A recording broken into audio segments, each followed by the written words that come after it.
Hello बच्चों। आज हम बताएंगे बहुपद का अगला भाग। पहला दूसरा भाग में हम आपको बताए थे बहुपद में बताए थे शून्यांकों का संबंध, गुणांकों और शून्यांकों के बीच संबंध। आज आपको बताएंगे बहुपद में बहुपदों के लिए विभाजन एल्गोरिथम में सबसे पहले हम आपको बता रहे हैं, एक भाग देके आप देख लीजिए। जैसे साधारण सी मान लीजिए 25 में हम 7 से भाग दे रहे हैं। ये भाग आप बच्चा में पढ़े होंगे। जैसे हम भाग देंगे तो ये क्या होता है, 7×1 और जब हम घटाएंगे तो 5 में से 1 जाएगा 4, ये कैंसिल हो जाएगा। तो इस प्रकार जो हम भाग देते हैं, इसमें इसको हम भाज्य के नाम से जानते हैं। इसको हम क्या जानते हैं, भाज्य। इसको हम भाजक के नाम से जानते हैं, भाजक। और इसको हम भागफल के नाम से जानते हैं, भागफल।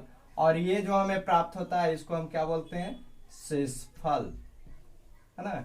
अब यहाँ एक चीज ध्यान दीजिए कि ये दोनों जब हम 7 और 3 को जब मल्टीप्लाई करेंगे, यानी 7×21, और उसमें अगर इसको हम ऐड कर दें तो हम देख रहे हैं कि 7×21 + 4 25, यानी इसके बराबर हो जाता है।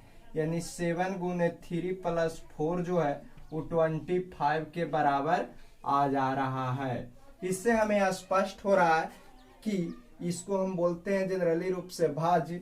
तो भाज्य जो होगा, यानी भाज्य बराबर जो होगा, 25 के जगह हम भाज्य यूज कर दिए, बराबर क्या, भाजक।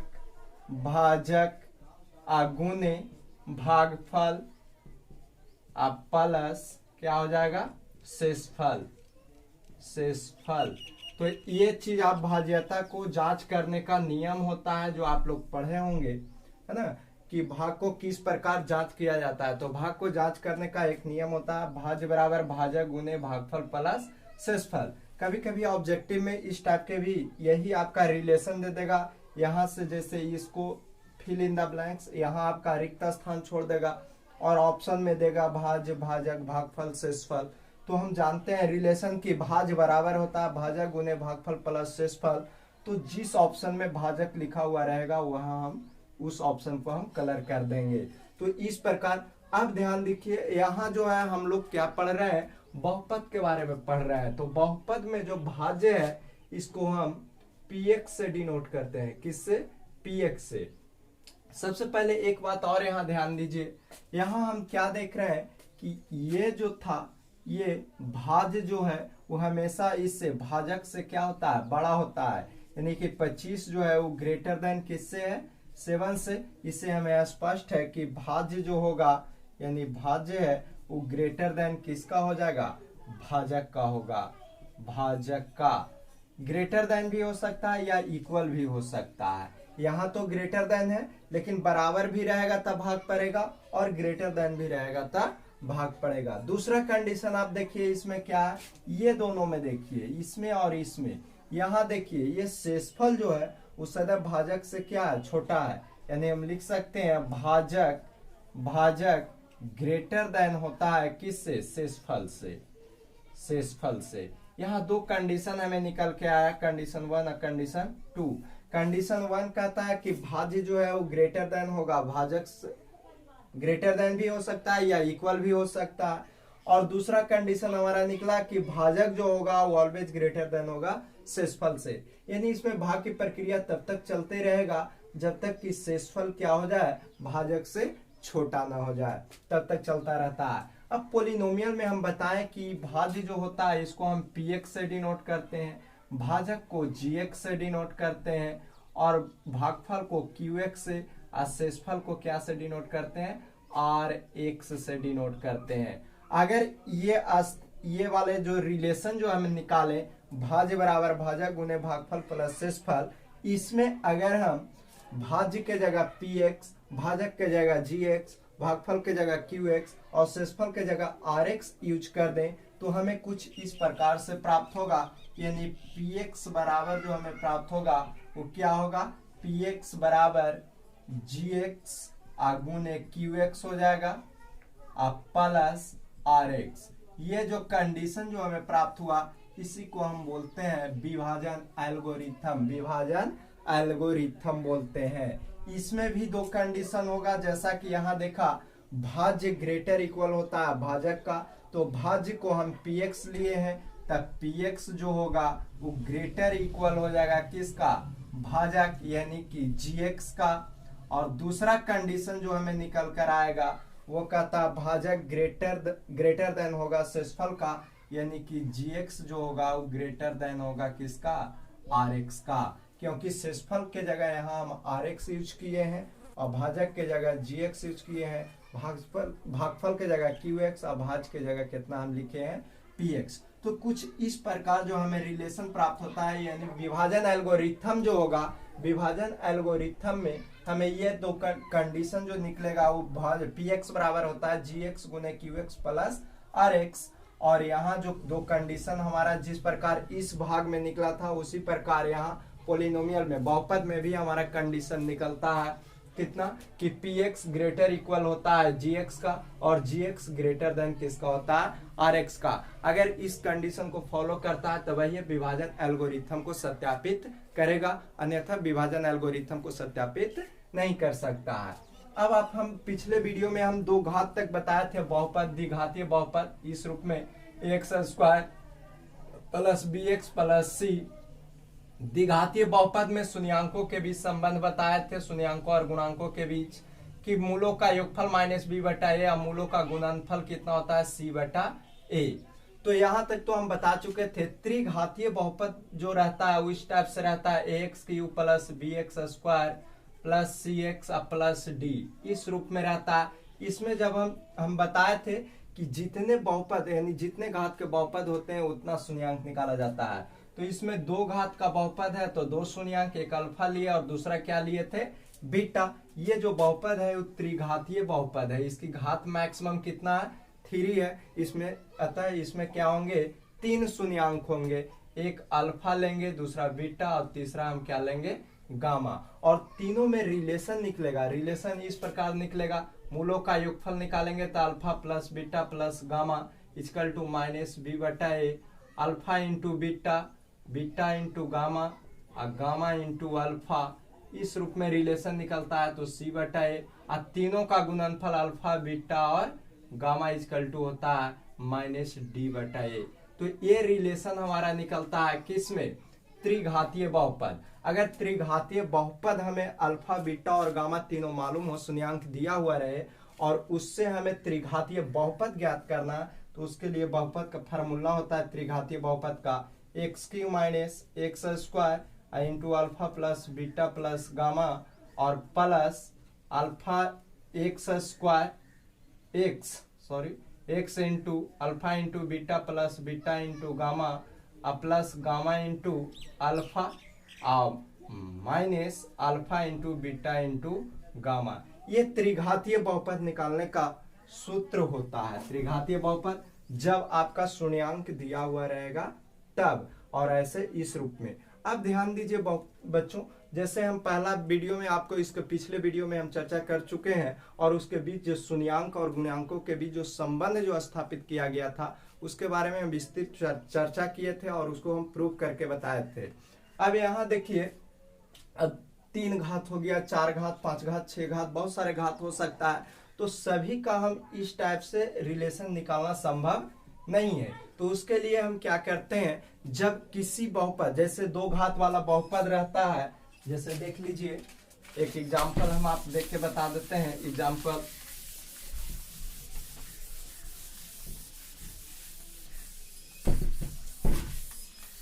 जैसे मान लीजिए आपको दिया हुआ है कोई बहुपद px, बहुपद दिया हुआ है x square plus 4x plus 4, x square plus 4x plus 4। इसका एक शून्यांक कहे कि x माइनस 2 है, यानी एक शून्यांक अल्फा देले है और कहेगा कि बीटा निकालिए, बीटा इक्वल टू 1।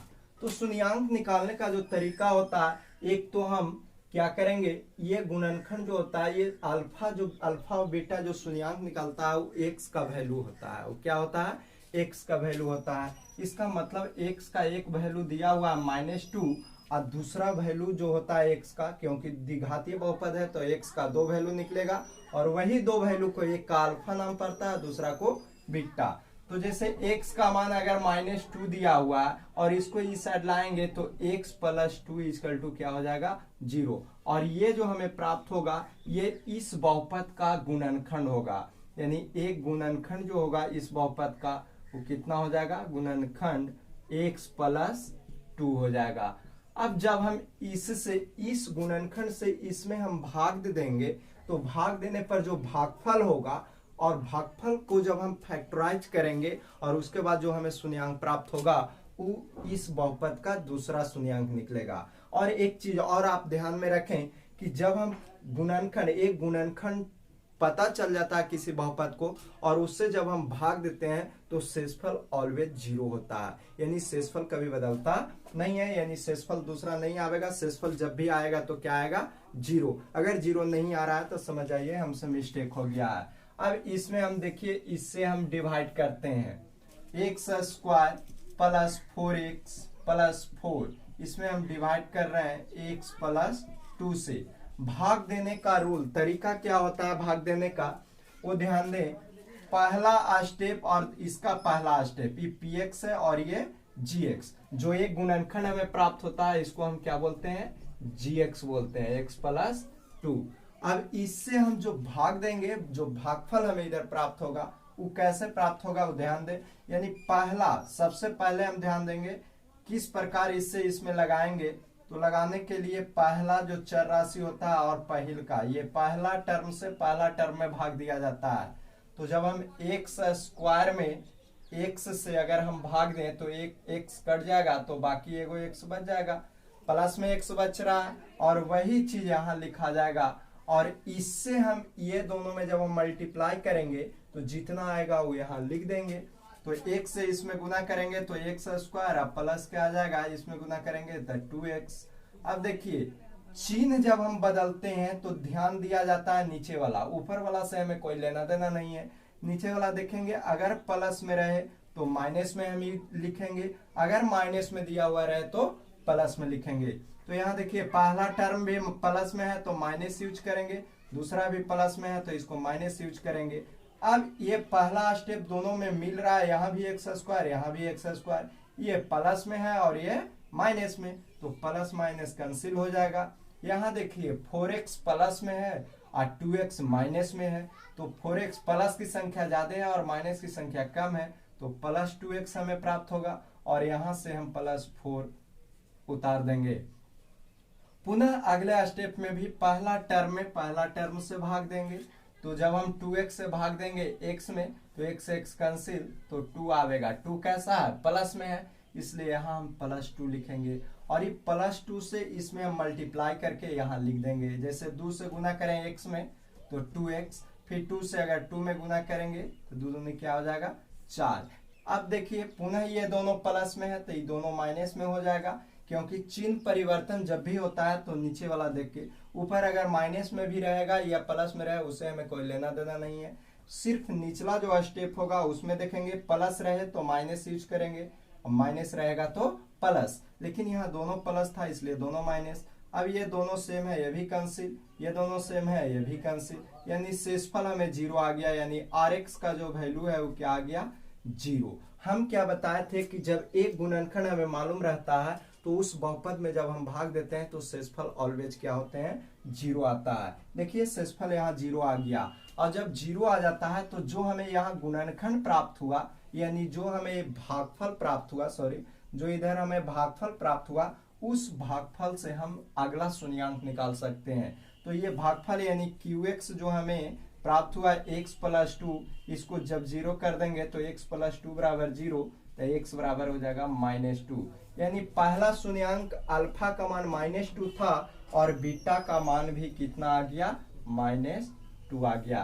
तो इस प्रकार से हम शून्यांक निकाल सकते हैं। उसी प्रकार अगर मान लीजिए कि त्रिघातीय बहुपद है तो त्रिघातीय बहुपद में एक शून्यांक दिया हुआ रहेगा तो सबसे पहले हम एक गुणनखंड ज्ञात करेंगे और उस गुणनखंड से हम क्या करेंगे उसमें भाग देंगे।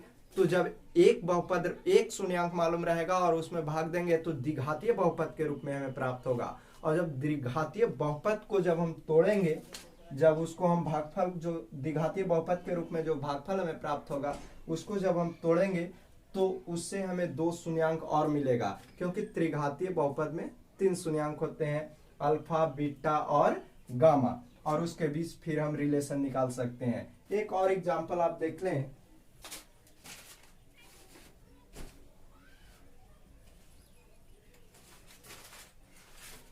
जैसे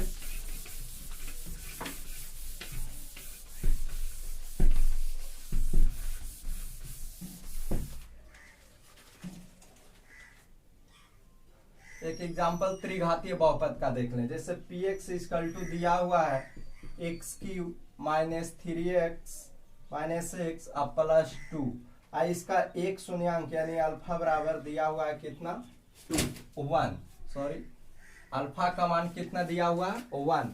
तो हम देख रहे हैं यह जो बहुपद है ये त्रिघातीय बहुपद है, 3 घात का है, तो इसमें कितने शून्यांक निकलेंगे, 3 शून्यांक निकलना चाहिए। तो 3 शून्यांक निकलना चाहिए, तो एक शून्यांक तो अल्फा दिया हुआ है, बीटा और गामा, बीटा वाट और गामा इक्वल टू भी वाट। अब इसको निकालने के लिए हम कैसे निकालेंगे, तो सबसे पहले जो पहला शून्यांक दिया हुआ है उससे हम गुणनखंड ज्ञात कर लेंगे। गुणनखंड ज्ञात करेंगे तो क्या हो जाएगा, इसको हम x का वैल्यू बोलते हैं, तो x इक्वल टू 1 हो जाएगा, प्लस में है इधर आएगा तो minus x minus 1 equal to 0, और ये जो हमें प्राप्त हुआ इसी को एक गुणनखंड बोलते हैं। इसको क्या बोलेंगे, एक गुणनखंड। अब एक गुणनखंड जब हमें मिल गया x माइनस 1, तो हम बताए थे ये गुणनखंड जो होता है वो gx का कार्य करता है, और जब हम इससे इसमें डिवाइड करेंगे तो द्विघातीय रूप में, द्विघातीय बहुपद के रूप में हमें क्या मिलेगा, भागफल मिलेगा, और उसके मिडिल टर्म को डिवाइड करके हम अदर शून्यांक को ज्ञात कर सकते हैं। जैसे देख लीजिए x माइनस 1 से जब हम डिवाइड करेंगे किसमें, x cube minus 3x minus x plus 2 में जब हम डिवाइड करेंगे तो पहला टर्म से पहला टर्म में डिवाइड किया जाता है। तो पहला टर्म से पहला डिवाइड, जैसे एक्स क्यूब में अगर एक से भाग दें तो एगो एक्स कैंसिल हो जाएगा और एक्स स्क्वायर बचेगा, प्लस में एक्स स्क्वायर है तो यहाँ हम प्लस में एक्स स्क्वायर लिख देंगे। अब प्लस में एक्स स्क्वायर लिखेंगे, अब इससे इसमें हम मल्टीप्लाई करके यहाँ लिखेंगे, जैसे एक्स स्क्वायर से एक्स में गुना करेंगे तो एक्स क्यूब, फिर एक्स स्क्वायर से -1 में गुना करेंगे तब माइनस एक्स स्क्वायर, सॉरी यहाँ एक्स स्क्वायर होना चाहिए ना, एक्स स्क्वायर फिर x square minus x plus 3, sorry question गलत लिखा गया है, x cube minus 3x square minus x अब प्लस 3 है, प्लस 3 है, एक्स स्क्वायर अब प्लस 3। क्वेश्चन इतना था, x cube minus 3x square minus x अब प्लस 3, इतना आपका क्वेश्चन था। अब जब हम इसमें भाग देंगे तो क्या हो जाएगा, गुना कर रहे हैं इससे एक्स स्क्वायर से तो एक्स क्यूब, और इसमें गुना करेंगे तो माइनस एक्स स्क्वायर आ जाएगा। अब देखिए ये जो आपका था ये प्लस में है तो माइनस, और ये माइनस में है तो प्लस यूज करेंगे, ये तो कैंसिल हो जाएगा प्लस माइनस। यहाँ देखिए माइनस की संख्या ज्यादा है और प्लस की संख्या कम है तो माइनस 2x स्क्वायर आ जाएगा, और यहाँ से ये दोनों टर्म उतार देंगे माइनस एक्स प्लस 3।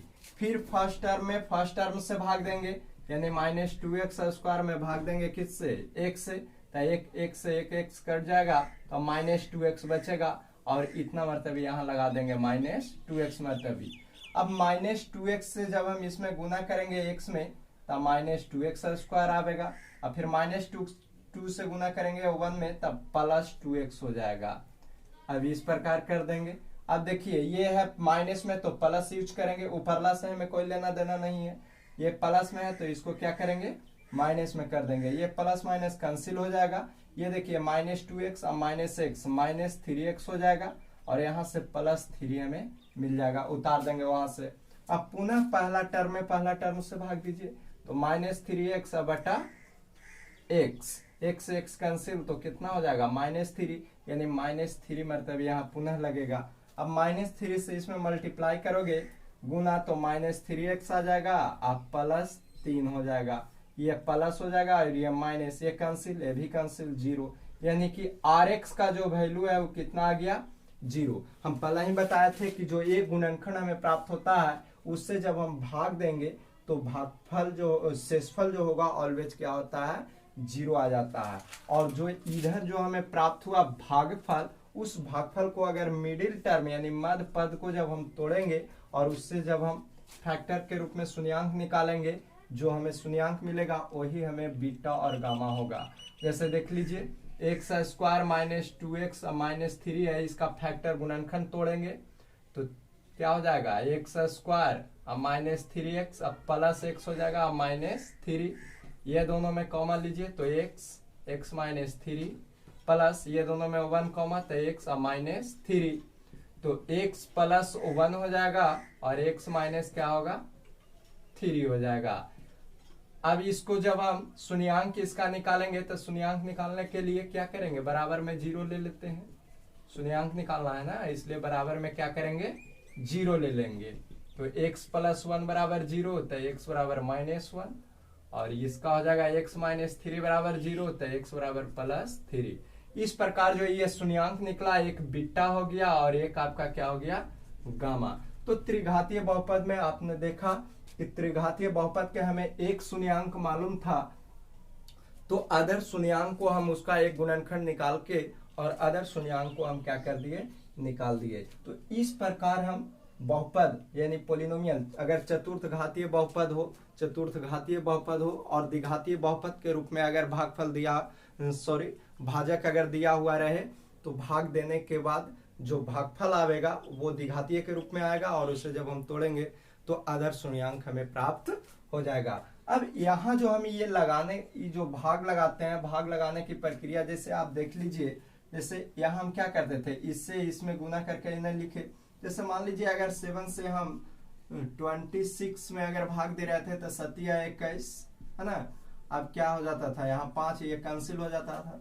तो यहाँ देखिए ये जो टर्म यहाँ लिखाता था ये दोनों का मल्टीपल रहता था, जैसे 7 में 3 से गुना किए तो 7 या 21 लिखाता था। वही चीज हम जितना लगाते हैं ना उसको यहाँ लिखा जाता है। अब ध्यान दीजिए, अब बात एक चीज और आप ध्यान दें कि भाग कब तक इस टाइप से लगाया जाएगा, तो तब तक लगाया जाएगा जब तक कि इसका घात यानी rx का जो घात जो होगा, rx का घात जो होगा वो gx के घात से छोटा हो जाए, gx के घात से क्या हो जाएगा छोटा। ये हम शुरू में ही बताए थे कि दो कंडीशन फॉलो करता है विभाजन एल्गोरिथम के लिए, और जब ये दोनों कंडीशन फॉलो करता है, एक तो ये कंडीशन था, एक हम बताए थे कि px जो होता है वो ग्रेटर इक्वल होता है किसका gx का, ये दोनों कंडीशन फॉलो करता है तो वही बहुपद में क्या होता है विभाजन एल्गोरिथम फॉलो करता है, अन्यथा नहीं करेगा। और इसमें बहुत सारे आपको क्वेश्चन है, क्वेश्चन के बारे में आपको बताएंगे।